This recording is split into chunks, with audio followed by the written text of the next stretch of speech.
Good morning, everybody. Welcome back to the podcast. Today I have Jorden with me. And so I was just asking her, I'm like, hey, how did we meet? And I was saying, I'm pretty sure it was through a mutual friend, Rachel. And then what were you gonna say? Yeah, so Rachel and I, we met back when we were like 15. Her dad lived like 4 houses down from where I lived. And her stepmom and my grandma worked together. I lived with my grandma at the time, and I had a horse and she had a horse, and her stepmom came up to my grandma and was like, hey, you should have your granddaughter come and ride with Rachel. And my grandma like brought it up to me. She's like, hey, do you want to go hang out with Rachel? She has a horse and you have a horse trailer. You guys could go. And I'm I like, love dude, that. that's so weird. Like, Your grandma set you up on a date. she pretty much did. It was so funny. Like, and so, I was like, dude, that's weird. She's not going to want to hang out with me. Like, what? So one day I went and like knocked on her door and I was like, hey, I'm Jorden. Do you want to like hang out? Do you want to be friends? That's what I do with my friends. I'm like, that girl has a horse. That girl looks like she could be cool. That girl's a smart ass. I like her. Can we be friends, please? Right. And then we ended up being like besties, and she ended up moving out here. So it's partially my fault that she lives out here now. You're the one. No, I'm It's just my teasing. fault. I know. I didn't even know this podcast was going to be about Rachel, but I grew up with her in a little town in Iowa. So I wasn't like neighbors next to her or anything, but she was the only other person I knew that had horses. So her and my sister were pretty close. But we would just go gravel travel on horses. I think she lived like 10 or 15 miles from me. And I didn't do it, but there was one time that her and my sister like rode the whole way from one house to another. And I think it got like so dark on them. Oh my God. It was funny when they told me about that. Funny. So, all right. So let's hear a little bit more about you. What's kind of like, who are you? What do you do? How did you come to where you're at right now? Okay, so my name is Jorden Ballinger. I am 29 and I live in Ephrata, Washington. It's a pretty small town. There's only like 8,000 people here, maybe. I mean, that's probably big to some people, but it's big to me. I'm 1,700. Yeah. 8,000 people is a little small for me, but I live here with my husband, Matt. We have a stepdaughter, Chloe, who's turning 10 next Sunday. And then we have a 4-month-old daughter named Jocelyn. I was just going to talk about a little bit about me before I met my husband and how I went from being this like young, single, kind of carefree person to then being like, okay, family mom, like, how do you like adjust to that? It was a big adjustment. And then like how I made like a smooth transition to not take over as like the mom, but still like have a child's respect and not have her hate me, because stepmoms do get like a bad rap, I feel like, more than stepdads. You always hear the evil story of the stepmom, and I didn't want to be that person. Mm-hmm. So let's talk about that. So I can relate. I mean, I guess I don't know what you were like as a child, but I was a hellion. And if somebody would have told me that I was going to be a stepmom, just like thrown into it, God have mercy on that child's soul. So that's just me. Yeah. But let's hear about you. So how did you meet your husband? How old, like, what was she, when you guys got together? How did that whole introduction and things work? Yeah. So I actually lived in Ellensburg when I met my husband. Once I was single, I lived in a little like 600 square foot apartment by myself. I had a job at a hay company, and we press hay and ship it overseas. And I really loved that job and where I lived and everything. But I was like, God, you know, I just want to meet like this nice farm boy, like, you know, somebody who's chill and stuff. And I was actually telling Rachel this, and it was funny because she was like, you know what, Jorden, just send those vibes out there and he will come. I was like, all right, whatever, Rachel, you're fucking crazy about whatever. I love that. I tell that to people all the time. I knew. Okay, keep going. And so, you know, I was like, well, I don't want to date anybody from Ellensburg. Like, how am I going to meet people, you know, like boys who live out on the farm in the basin, which is like an hour away. It's kind of just like desert and stuff. And so, of course, me being single and bored at home, I get on Tinder. And so I'm like, swipe right on Matt. He swipes right back on me. Are you serious? I'm dead serious. Has a heart attack. I love this. So, and he had this cute picture of him and this little girl. And so I was like, well, obviously as a daughter, I already know that, you know. But he had a picture of him and like a tractor and like a Crop Solutions ball cap on. And I thought he was just super cute. So, you know, I went for it. And we talked for like 6 weeks, I think. And then one of my girlfriends lived over here, and he eventually came over and we had a few drinks in the backyard and just like hung out in the sun. It was June, I think. And I mean, we really just like hit it off. And so, but what was weird is we had mutual friends. Like we knew people who knew people. So it wasn't like a complete stranger was just coming over. You know what I mean? Mm-hmm. It's like, is this person cool or not? Like we obviously asked around a little bit, but did a little bit of homework before you just had somebody stop by your house for a drink. Yeah, exactly. So that's how we met. And then, I mean, we just started hanging out. It was like every weekend, or, you know, I'd come over here to Ephrata, or he'd drive to Ellensburg. And then, you know, we just hit it off and we're having a great time. And then how I met Chloe for the first time was he invited me over. It was like a Wednesday night or something. And he asked me to come over for shrimp tacos. And I was like, hell yeah, that's like my favorite. And so I get there, but I don't think he told me Chloe was going to be there or not. I can't remember. But I get there and his mother's standing in the door too. I'm like, oh my God, I get to meet the mom and the kid today. Like, what? So I met Chloe. She was like sitting at the table painting like a clay duck or something. And she was just talking like, what's your name? And blah, blah, blah, you know. How old was she at this time? She was 6. So 6, okay. She was like just out of kindergarten because it was still like summertime. So she was like, she's like in this little sweet, innocent stage where she just is very curious, you know. And so we pretty much hit it off. She's like, well, where are you going to sleep tonight? Oh gosh. What'd you say? I was like, I think I'm going to sleep on the couch. But, you know, whatever. You just tell kids whatever they want to hear.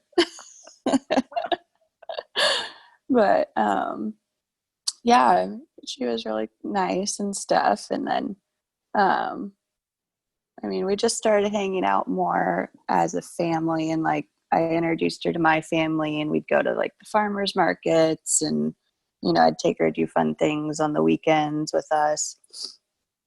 And yeah, she just kind of came apart, and I was totally fine with it. And then it was like November, I had moved to Ephrata and like found a job and stuff over here.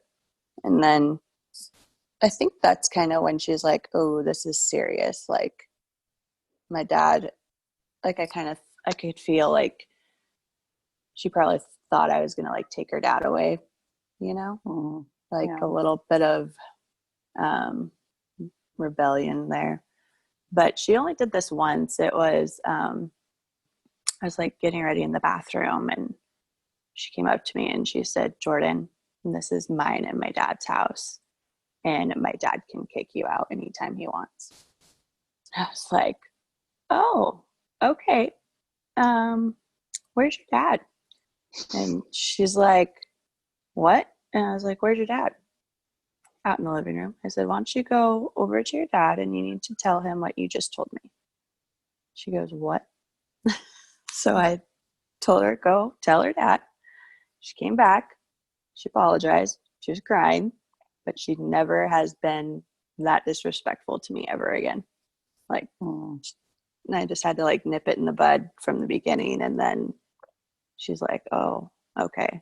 She's not going to take my shit, basically. So then what happens? You move in.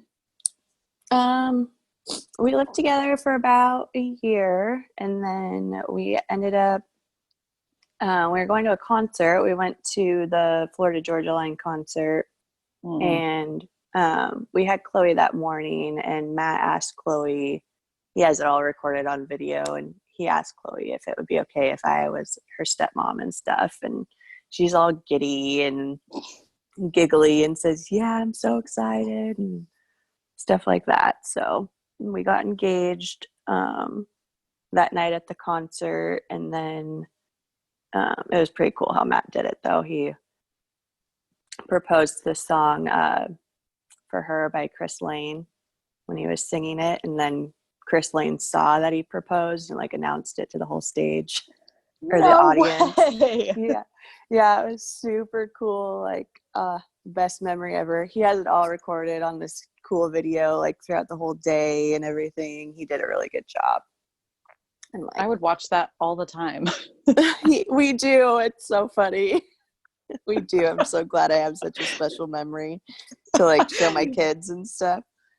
Oh, that's incredible. It was awesome. And he did good. Like we got he booked the suite, and like we did champagne, and then like the jacuzzi tub, and then we had massages the next day. Like he did it up pretty wow good. It was nice. Like, can he like write a book and then like give it to other husbands? Maybe I should interview him next on how to do a proposal. My husband did pretty good, but I tried to throw like a toddler tantrum fit to ruin it. Otherwise there may have been champagne and massages. I totally heard your story too. I was dying. Like, I loved it. I was like, oh my God, Sasha. That's great. I know. I still have to find that stupid GoPro tape or recording. I don't even know what you call them from freaking 6 or 8 years ago, but there's a recording somewhere and I need to find it. Oh, shit. I don't want to climb the mountain. Oh God, you should have seen me. Oh fuck. Anyways, okay, so you guys are engaged, right? And then what happens? So then we decided we didn't want a big wedding. And so we decided smart. Very smart. Yeah. So Matt's mom does like this huge Christmas. For years she's done this. She has like 32 totes of Christmas shit in her storage, and she has like 5 Christmas trees and like does her whole house. I mean, it takes her a whole month to like put up this house for Christmas. It's insane. Dang. So I was like, why don't we just get married like at your parents' place before Christmas, because our house is going to be all done up. And he goes, yeah, that's a great idea. Let's do it. So we got married at their house. It was like December 17th, 2017. And it was freezing because it was really cold out. But yeah, we had just like a few friends and family over and called it good. I love that. Simple but meaningful. Yeah. And, I didn't want to just like go into a bunch of debt and like pay for all this booze and food for everybody to enjoy one day. Like it wasn't really going to change who we were. Mm-hmm. They say the average American spends about $30,000 on a wedding. $30,000, like 30,000 on a wedding on one day. Yeah. No, thanks. Like, Oh, that's a insane. huge chunk of a house payment or down payment on a house. So no thanks. Yeah. Yep, exactly. Yeah. Oh, so after we got married, I wasn't sure that I even wanted my own kids because I was like, I'm good. I have my own little family, you know. I'm good with Chloe, but and then I kind of like changed my mind. And I was like, well, yeah, I do. And I think Matt changed his mind too because he was kind of on the same page. He was good with Chloe, and then he changed his mind too. But I knew I didn't want to bring another child in if I didn't have Chloe more time because we were only getting her like every Wednesday, every other weekend, and then like in the summertime we got her for a week each month. So we weren't spending a lot of time with her, and I didn't feel like it was fair if we had a kid and she didn't get to spend any time with it. So I, kind of asked Matt, like, hey, what do you think about like us trying to get her more and stuff? Like, he'd already gone through this huge court battle. I think he spent like $10,000 in lawyer fees and stuff to just be able to see her. So I think he was like super nervous about like opening that can of worms. Yeah. But I was like, well, let's just try and do it without like getting lawyers involved, and I can try to like figure out how to get the paperwork filed and get the ball rolling on how we can change this, because I knew I wanted her more and she deserved to spend more time. Like Matt didn't even have holidays with his daughter for like 3 years, like at all. So I was like, you deserve. It's so crazy. And not to like cut you off, but like I'm sure you know, and I'm sure the listeners know, but I was raised by my dad, mostly. And custody battles are ugly. And it cost my dad thousands and thousands of dollars to get custody of us, because it's just like I don't know if it's like a society thing, or a cultural thing, but like dads, like good Don't dads, no, they get the shaft, man. Or like they only get to see him like one weekend a month, or they have to bend over backwards and pay like 3 times as much child support as if the roles were reversed. And it's so, and I know every case is very, very different, but in general, from what I've seen personally and in like friends' lives, it's just it in that realm, it is not fair. No, not at all. Well, and the other thing is like she lived 5 blocks from us, like at the time. Oh gosh. There was no reason that she couldn't come and go as she pleased, like we could have made it work. Like all we ever wanted was a 50-50 even split, and that's still all we've ever wanted. We still haven't quite got that, but we got a lot better than what we had, I guess. And so I guess I should just, at this point, I'm like, oh, I'm just thankful like I get her more. But so how was it navigating? And I guess I don't know how much you want to share or not share, but like how was it navigating that, even as being, I'm sure you are at this point, you've been part of her life for a few years. She feels like one of your own kids, and but sitting there and being like this stepmom, quote unquote, how does that?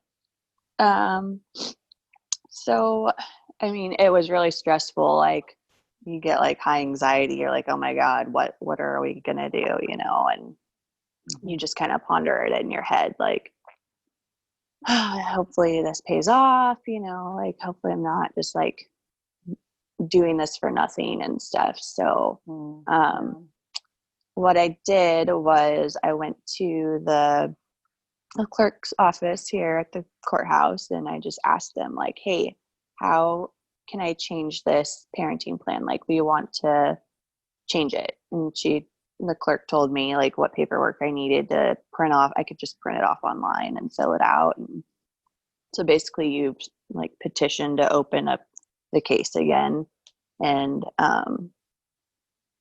state why you want to open it up and stuff. And so we just stated like, hey, we feel like we deserve her 50-50 time. We all live here. There's no reason that we shouldn't be able to see her more. And, like we want holidays figured out and stuff because we haven't had her for any holidays or anything too. So we had a court date like 2 weeks later after we had her mother served, which we just paid for the sheriff to serve her because I didn't want to give her those papers. I was like, oh, hell no. So that'd probably be pretty awkward if you weren't close beforehand. Hey, yeah. here's these paperwork. We want to. Oh shit. Yeah. So we go to court, and basically in Washington State, the court system, they basically are just like, nope, we don't really want to do this. Go to mediation and figure it out. Really? Yeah, that's what they told us. And so we're like, fuck, okay. So then we had to make a appointment to go to mediation. And so me, Matt, her mom, and her stepdad all went and sat in mediation for like 3 hours to try and figure it out. So there's a stepdad too? I guess I didn't realize Oh, that. yeah. Yeah, so she's Okay. remarried, and Chloe has a brother who's 3 now. And so, I mean, before we were going to have kids, I was like, well, I want to have her more. Like, that's not fair that she gets to see her brother all the time, and she wouldn't get to see her other sibling and stuff too. So that was why we decided to go forward and open up the case again. So anyways, we all go sit in mediation and like try to hash it out. We basically came up with the same schedule for the school year, which is every Wednesday and every other weekend, because Chloe's mom didn't feel like she could come here after school or something. I don't know. It's like a control thing. And so we just didn't fight her on that. And then we do get holidays now, and then we split like Christmas break and spring break, and then summertime it's an even 50-50 split. Like she's a week here and then a week there. So we got a lot more time after that. What was the hardest part of all of that? Just sitting there and like, I don't know, just like them fighting back and forth, and like the tension in the room. Like you could just feel the hatred towards each other. And you're just like on edge the whole time. And I was like shaking, like, oh, there's mediators there to like kind of calm you down, but you're not calm. Like you can't go just like get a drink or anything. Hey, let's just meet at the bar and sign these papers. Yeah, I like to just take the edge off. I think after Matt and I were done, that's the first thing we did was we went to the bar and got shots of tequila or something. Just like, fuck. Now you're talking my language. If I ever make my way up to Washington where all this crap ends, we're all gonna have to sit at the bar and just drink some tequila. Matt and I keep saying we're gonna go hang out in a dive bar for a weekend, like that song. Yeah, I love it. So we did that, and then I actually got Mother's Day too, and we split Father's Day. I forgot to say that, so that was kind of nice that we can do that. Yeah. So then after that was all done, we like turned all the paperwork back in, and then Mother's Day rolls around the next year after we had already got all of the court paperwork turned back in and everything. Mm-hmm. And so excuse me, on Mother's Day we went to go pick her up at 2, and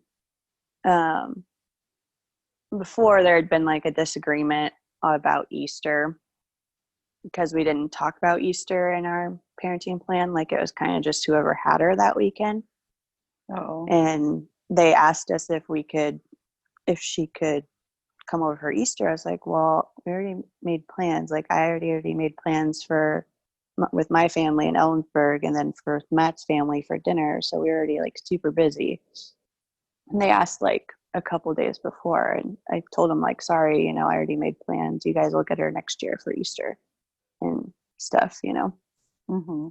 Well, then Mother's Day rolls around, and we're supposed to get her from like 2 to 6 on Mother's Day. And because the mediators forgot to check the box on Mother's Day, she like took her to the coast, and we showed up to pick her up, and she wasn't there. Oh no. And I was fucking pissed. Like, bitch, this is Mother's Day. Like, you're pulling this shit, like, because they didn't check a box. Like, you knew we talked about this in mediation, and it was going to be like my only first Mother's Day with Chloe. So, and then she like told Chloe that, Jorden didn't want you on Mother's Day. Like, I never understand. And I mean, I don't know who this woman is. I don't even know her name, nor do I want to know her name. We'll just kind of leave her anonymous at this point. But I don't understand how people can use their kids against other people. And I still see it so often, and it just breaks my freaking heart. yeah. And that's a lot that's happened a lot to us. Like, like using them against you, like saying, oh, they don't want you, or we do so much for you, they don't do anything for you. But we've asked, like, we've bent over backwards, we've been to the mediation, and honestly, we just started having to be real with Chloe and like tell her, like, no, that's not correct. Like, this is how it really is, and just be brutally honest about it. That way she can see that we do want her, we do love her, we're doing everything we can, to get her as much as we can. And, it's not the way, it's always portrayed. Yeah. So then after that, we had to go back to court and reopen the case again and go back to mediation and do it. But this time I just let Matt do it. I was like, I'm not going with you. Like, just go handle this. What he said. He was fine with it. He actually preferred it that way. Him and her husband don't really see eye to eye, so he thought it was easier to just have her and him there and get it figured out and stuff. So, yeah. Anyway, so that's all fixed now. But yeah, it's just been really hard. I don't know. The one thing though, like, I guess that me and Chloe do now is like, I got her into horses, and we have stuff that we do together like that. So Yeah. she's good at that. I mean, she's really good in school, and she's a good kid. Like, she doesn't really do anything bad. How old is she now? She'll be 10 next week. So give it time. I know. I'm totally I know. But she's like that kid who like gets scared to get in trouble, like break down and cries. And I think we got a phone call one day, like from the school and she was crying. And we're like, what is wrong? Like, she was like, well, this other little girl pushed another little girl down and she told me to get her. And I was scared I was going to get in trouble. But she didn't like punch her or anything. She was just like, finish her off, Chloe. And Chloe's like, no. Oh, that's funny. It was so funny. I love that. Yeah. So then you guys have your second daughter. Yes. So How did that all go about that conversation? You guys end up getting a little bit more custody, and then you're like, time to try for number 2, or how'd that work? So actually, I was pregnant with Jocelyn during that Mother's Day. And so I made sure Matt went and fixed that the summertime and stuff. And what we did is after we got our first ultrasound back is I just put the picture up on the fridge and I just kind of like left it there to see. We were like, let's just see how long she takes to ask what this is or whatever. And so it was like a good day and a half. Like we put it right in where she could see it. And she was like getting her milk out of the fridge all the time. And she'd kind of look at it and then she'd just like walk away. And then finally we're standing there. We're like, dude, aren't you going to ask us like the hell that is? She's like, yeah. And so she's like, what is it? I was like, it's an ultrasound picture. She goes, what? We're having a baby? I was like, yeah, we're having a baby. And she was so excited, like just so excited to have another sibling.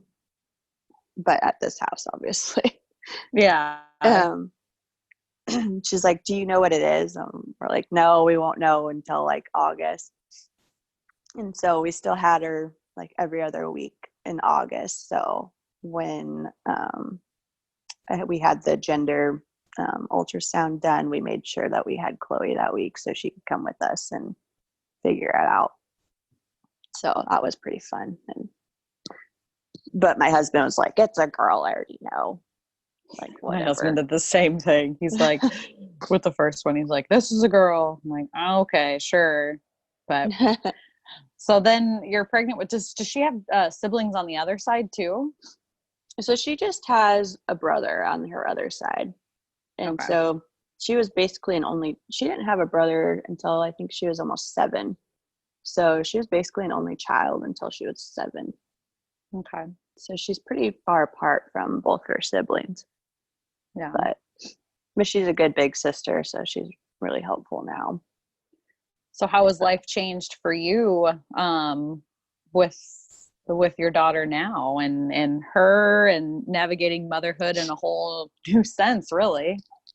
Yeah, so this is my other thing is like I was really scared I'd go into labor and I wouldn't have Chloe here. Oh. So I was like worried about that my whole pregnancy, but her due date was like the last day that we had Chloe on winter break, and Jocelyn came a week before that, and we had her that weekend too. So Chloe was here when I went into labor. And so that was really a good experience for her because she was like super excited. Yeah, so then we spent Chloe got to spend the first week with Jocelyn here. And then, I mean, it's been great. She's been a really good big sister. I mean, now that it's springtime, I just have to like remember I still need to do stuff with Chloe, even though I have a baby. It might be a little bit harder, but just got to navigate it. And, you know, I still take her out to go ride almost every other week or so.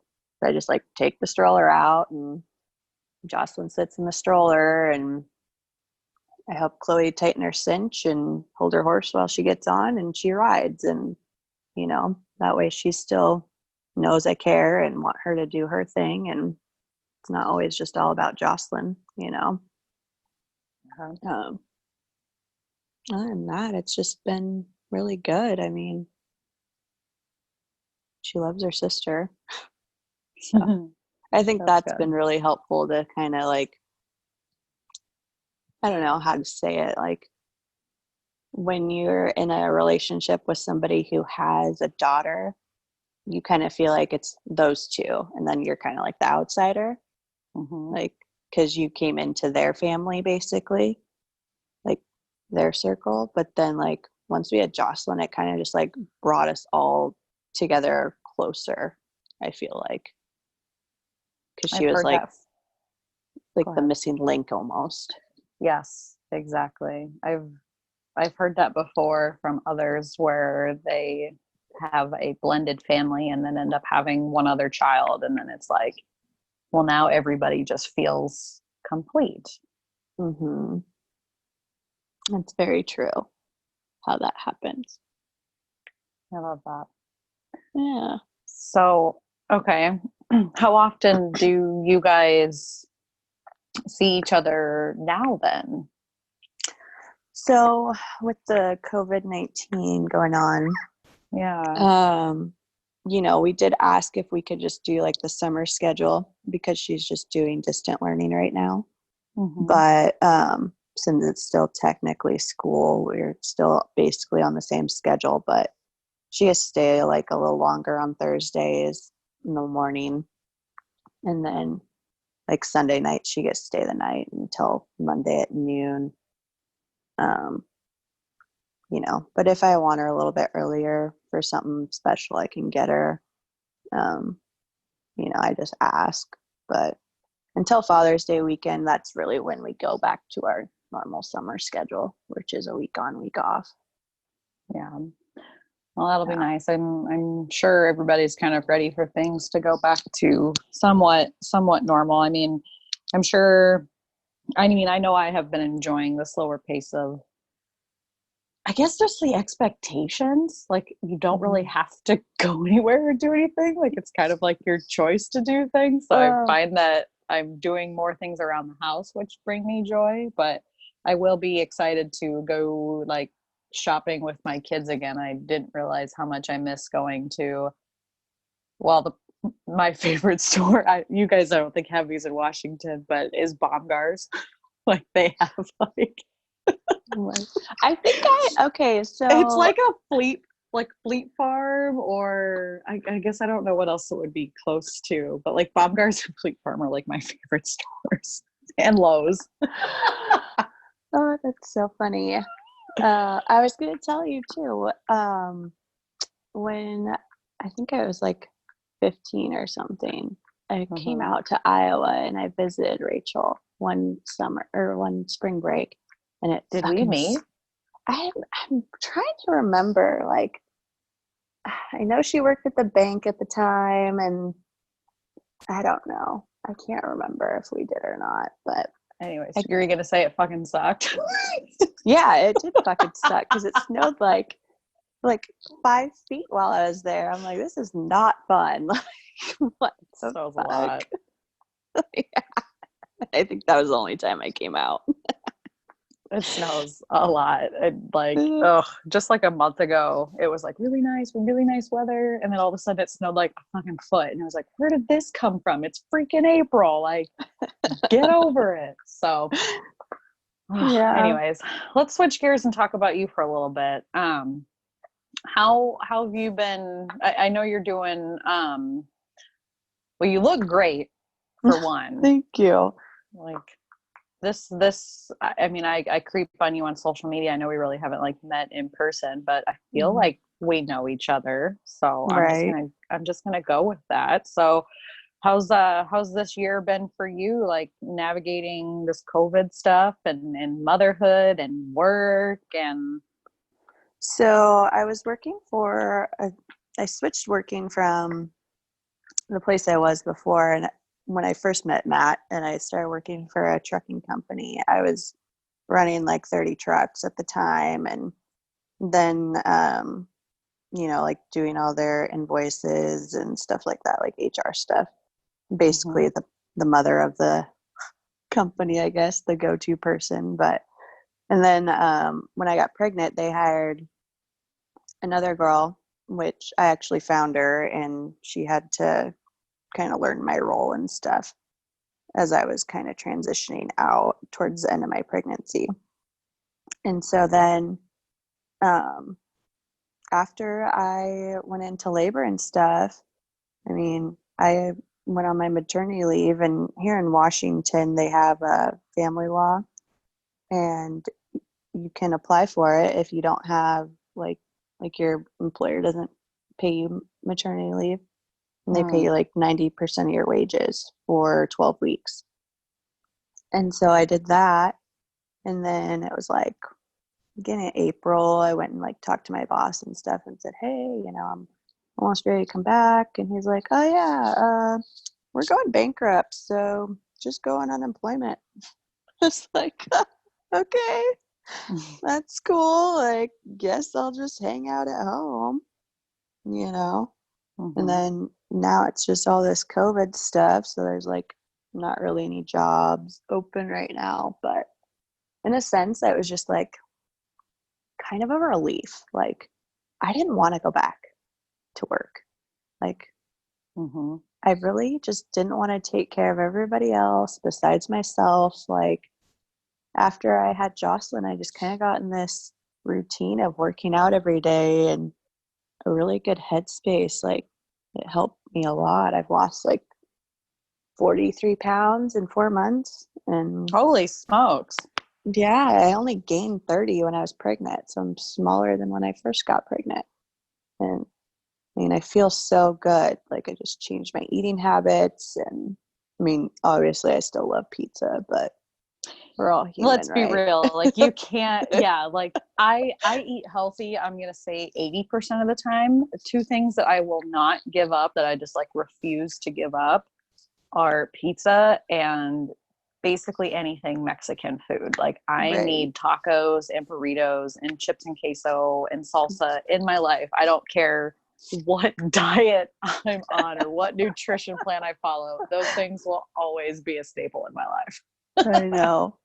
I call queso the shit cheese of my life, and I make low carb tortillas in my air fryer. And sometimes I'll just sit here and eat the shit cheese with my healthy tortillas and call myself being good.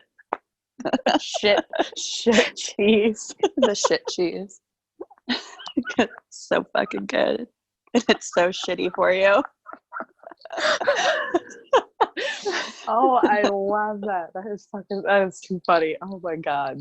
Okay. Yeah, I did see that you were doing some like at home workouts and nutrition plans. So, I mean, I don't know if you want to talk about that a little bit, or just kind of your personal development journey. Is there anything else you're doing too? So I do like keto, basically a low carb. I call it lazy keto because I don't count my carbs. Like, I just kind of do it like whatever, Well, I think that counting carbs can be tricky for a lot of people. And I mean, it's not an exact science. I mean, I think we all can agree that we know what's good for us and what's not good for us, and just trying to make the healthier option more of the time, versus like, I'm having 1,500 calories today and 50% of it's going to be this and 25% is going to be this. And I mean, there does come a certain discipline with like counting macros and things like that, but you can have success with ballparking it too. So yeah, so I started doing that. I only breastfed for like 8 weeks because she ate so much, like, and it was a lot of work. Like, hallelujah to all you moms who can breastfeed for a year, because I just could not. Like, and that was my goal, was to breastfeed for a year, but I'm like, 8 weeks, I was like, I can't even keep up with her. Like, no. It's hard. Like, it is a full-time job. Like, you have to stop what you're doing and go feed the child. Like, nobody else can feed the child. You have to feed the child. Yeah, it's so hard. And it was like one night I ran, like, she just like sucked me dry, and I was sitting there. It was 9:00 at night, and I had her on, like, attached for like an hour and a half, and I finally just broke down to my husband, and I'm crying. I'm like, you have to go get formula. She's gonna starve. He's like, Jorden, you're fine. Like, you did really good for 8 weeks. Like, I'm really proud of you. Like, you have nothing to be ashamed of. I'm like, okay. And I'm sitting here bawling my eyes out. Well, it doesn't help that like all the like there's so many hormones. Like, Oh, yeah. Yeah, it's a lot. And so now she's just she's formula baby, and I give her some rice cereal now. And but it was kind of a relief too, because I was working out and it was really heavy. Like, oh, like you're in jumping jacks and your boobs are flopping. You're just like, oh my God, this sucks. Like, yeah, you really need like 2 sports bras in the beginning. Like, well, yeah. a sports bra and then duct tape. Yeah, you just gotta like tape everything. Yeah. Hold it in place. But so I did that, and then it was a couple weeks that actually I follow Fitness with Triss from one of your Oh, podcasts. Trissa. I love Trissa. Yeah. That's awesome. And so she was like seeing that I was working out and stuff, and she hit me up. She was like, hey, what are you doing for like your workouts and nutrition and stuff? Like, she was kind of trying to see what I was doing. And I said, I said, oh, well, I'm doing Beachbody. Is that what you're coaching or whatever? And she goes, yeah. And so I was like, well, can I switch to you as my coach? And she's like, yeah. So she sends me her link, and now Triss is my coach. And then she was like, why don't you try being a coach too? And so I'm on her team. I'm the only one from the Northwest, but she's been awesome. So, I mean, I got in touch with her from you. So I talk to her almost every day. I love that. That's so cool. Yeah.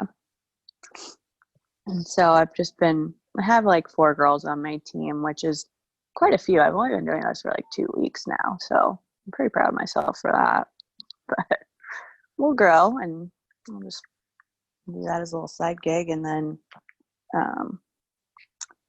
once the COVID stuff's over, I'm going to go do a training through WSDA and try to get certified to be a brand inspector for the cattle. That would be such a fun job. I know, that's just it. I'm like, and I could do it on my own time. Like, I don't think I could ever be full-time because they only do brandings like a couple times a year, but yeah, I'm okay with that. Yeah, it's so funny how things change after like you have a baby, like and like physically, emotionally, spiritually. And I'm sure your life changed. I mean, we know your life changed when you met your husband, and Chloe was brought into your life too. But there's like such a shift that happens when you're, I don't know, like when your family is complete, or like when you go through that transformation and you start to look at life through a new lens. I don't know if you can relate to that or not, but there's like things that used to matter no longer mattered, and things that I thought were important, those were maybe not so important. And then this was more important. And like my give a shit about what other people thought about me kind of shifted to, it was just crazy. I mean, can you speak on any of that? Yeah, like when you're pregnant, people tell you, they like scare you almost, like, yes, oh, you have to do this way and do this way and blah blah blah blah. And I was kind of a crazy person anyways. Like, before this baby came, my poor husband, I made him like paint the whole house, because I was like, I'm not painting this house like with a baby. And so we painted the entire house, like all the bedrooms, the whole living room, everything. Like, we got it done in like a month, I think. And then so I got my nursery together and everything, and then people were like, do you have like unscented laundry soap? I'm like, what? Why? They're like, oh, because she could break out, or what kind of diapers are you going to use, or don't use these kind of wipes, and just nuts. What people mortify you, like when you go into labor too, like, oh, they'll do an episiotomy on you, and I'm like, what? No. Yeah. Like, no, I don't want that. quit scaring me, people.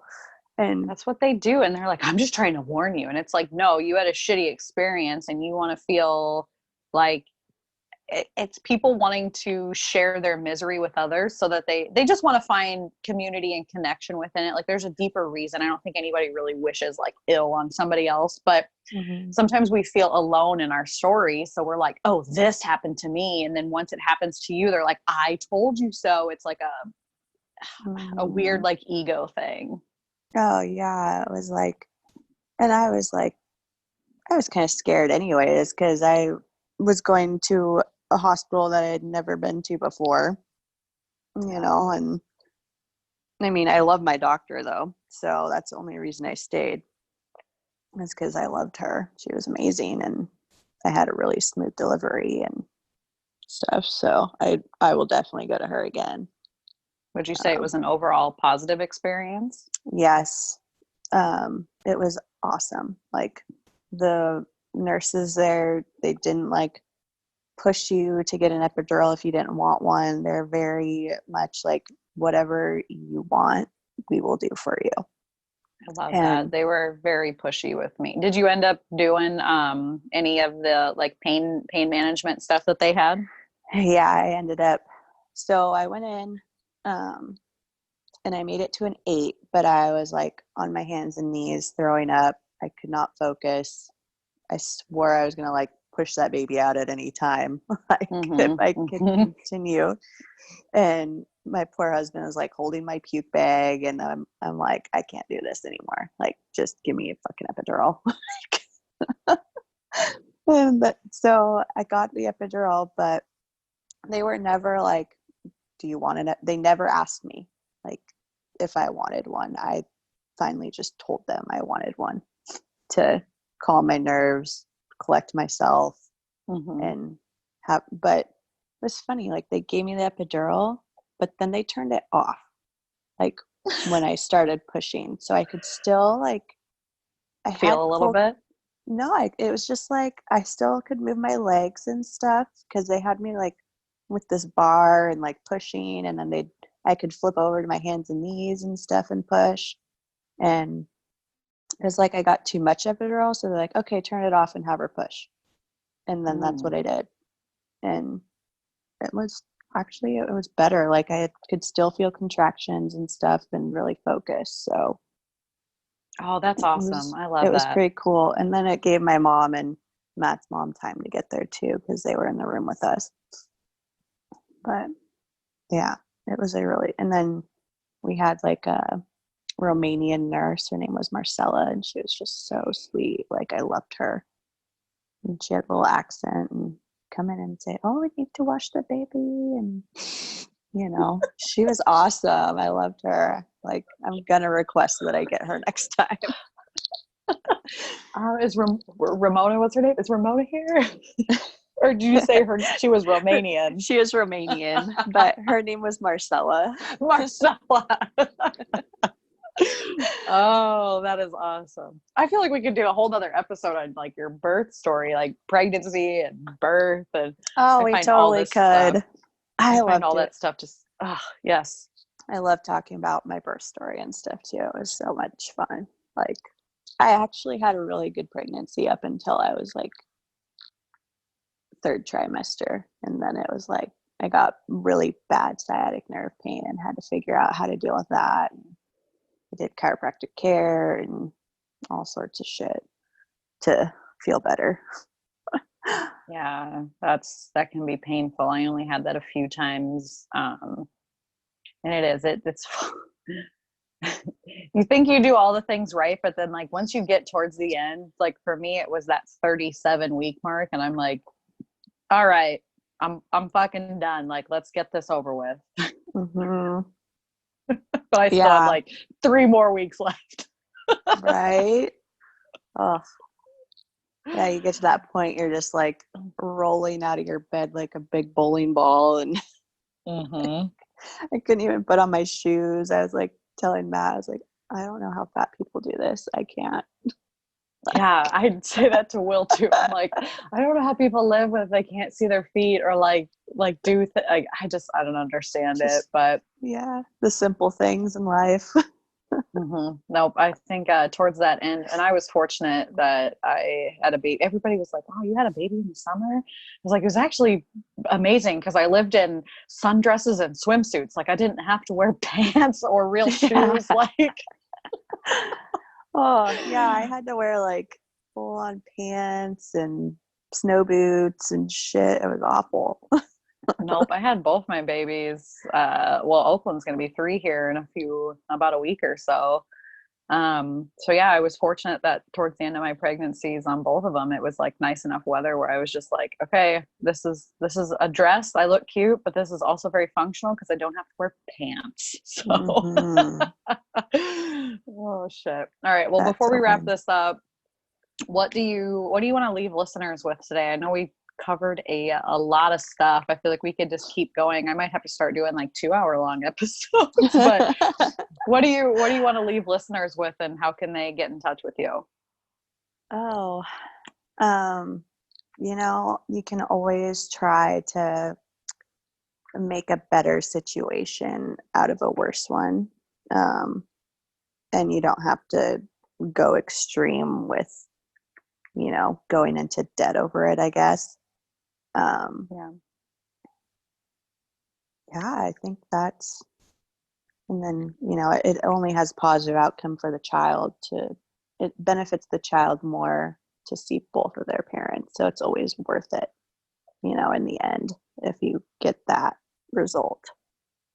Yeah. Um, and then you guys can reach me on Facebook. It's just Jorden Ballinger, JordenBallinger. And Instagram is the same too. Just Okay. Jorden Ballinger. I'll make sure to grab those links from you, and we'll throw them in the show notes so people can just kind of scroll down and head on over to your page. So, Jorden, thank you for doing this with me today. I really Yeah. appreciated this. And I know we were just kind of like, wow, let's see where this conversation goes. And I couldn't have imagined it any more perfect. So thank you. Yeah, it was really fun to be on here. And if you want to do that birth story, I'm totally down. So, I'm seriously going to hit you up on that. We're going to do like a Jorden part 2, and we're just going to talk all things like birth story because I'm obsessed with that stuff. I am too. I love it.